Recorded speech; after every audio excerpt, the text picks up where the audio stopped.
Shalom anak-anak, selamat pagi. Apa kabarnya hari ini? Puji Tuhan semua ada dalam keadaan sehat ya. Oke, sebelum kita mulai pelajaran hari ini, mari kita berdoa terlebih dahulu. Semua ambil sikap berdoa, lipat tangan dan tutup mata. Berdoa mulai. Tuhan Allah Bapa kami dalam surga, terima kasih atas kemurahan dan belas kasih-Mu.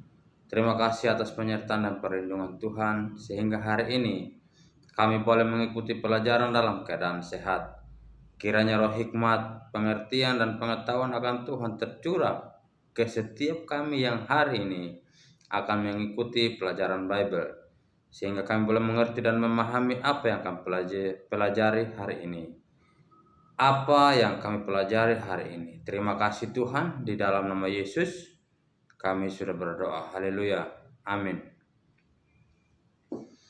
Ya baik anak-anak, hari ini kita akan membahas tentang materi perintah Tuhan untuk anak-anak.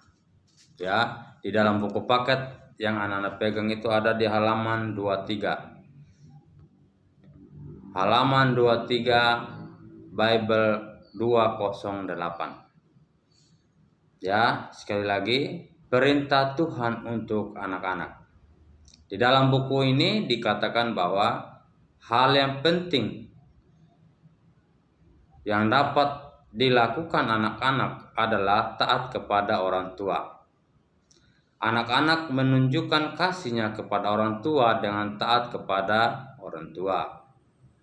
Anak-anak menunjukkan cinta mereka kepada Tuhan dengan mentaati Tuhan.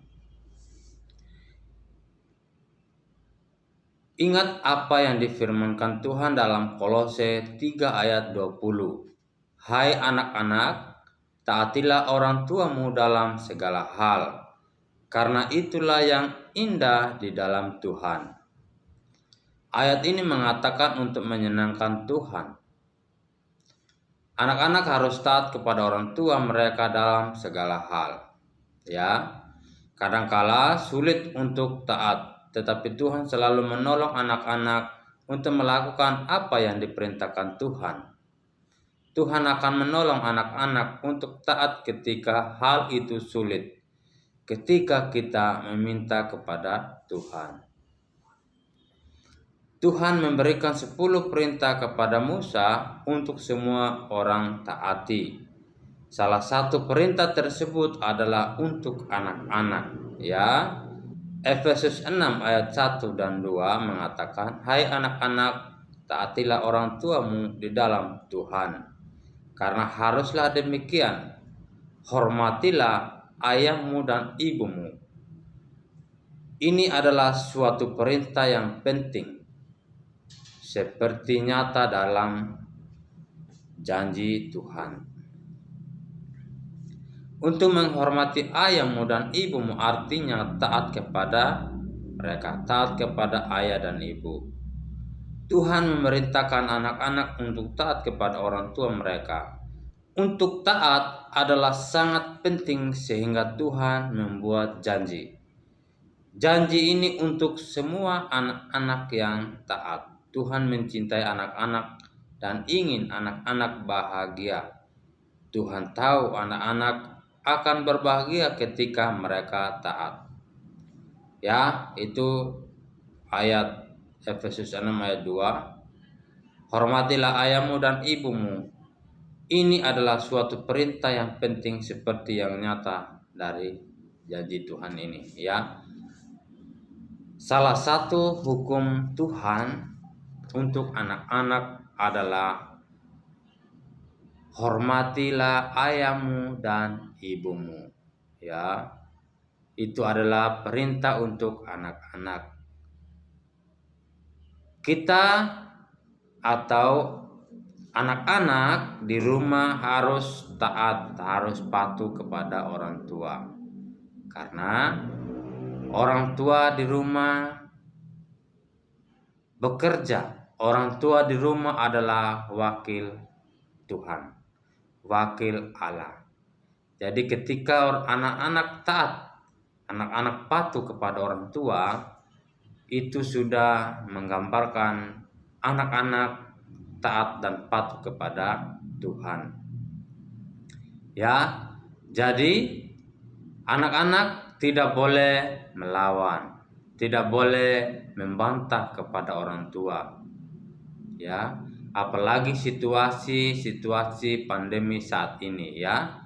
Anak-anak harus benar-benar taat, harus benar-benar patuh kepada orang tua. Semua yang orang tua lakukan, semua yang orang tua katakan atau sampaikan kepada anak-anak, itu semua adalah untuk kebaikan anak-anak ya. Tidak ada orang tua yang membenci anaknya ya. Semua orang tua sayang, mencintai dan mengasihi anak-anaknya. Oleh sebab itu, anak-anak diajari oleh orang tua supaya anak-anak tetap sehat, supaya anak-anak tetap merasakan kenyamanan, damai sejahtera, ketentraman di rumah ya. Jadi sekali lagi Mister sampaikan bahwa anak-anak harus tetap patuh, tetap taat kepada orang tua. Karena ketika anak-anak taat kepada orang tua, anak-anak sudah taat kepada Tuhan. Ya. Jadi anak-anak yang bandel, anak-anak yang nakal, anak-anak yang suka membantah kepada orang tua tidak diinginkan oleh Tuhan. Tuhan menginginkan anak-anak yang taat ya. Tuhan menginginkan anak-anak yang taat kepada orang tua. Sehingga Tuhan bisa menolong, Tuhan bisa menyertai anak-anak selalu, setiap saat. Ya, itu yang Mister sampaikan hari ini. Semoga anak-anak mengerti, semoga anak-anak memahami apa yang Mister sampaikan hari ini. Di bawah itu ada tugas ya. Di bawah itu ada tugas. Perintahnya tuliskan benar atau tidak benar pada setiap kalimat ya. Tugasnya di halaman 24. Itu Mister minta anak-anak kerjakan dan ingat ayatnya juga dikerjakan. Oke, selamat belajar. Tuhan Yesus memberkati.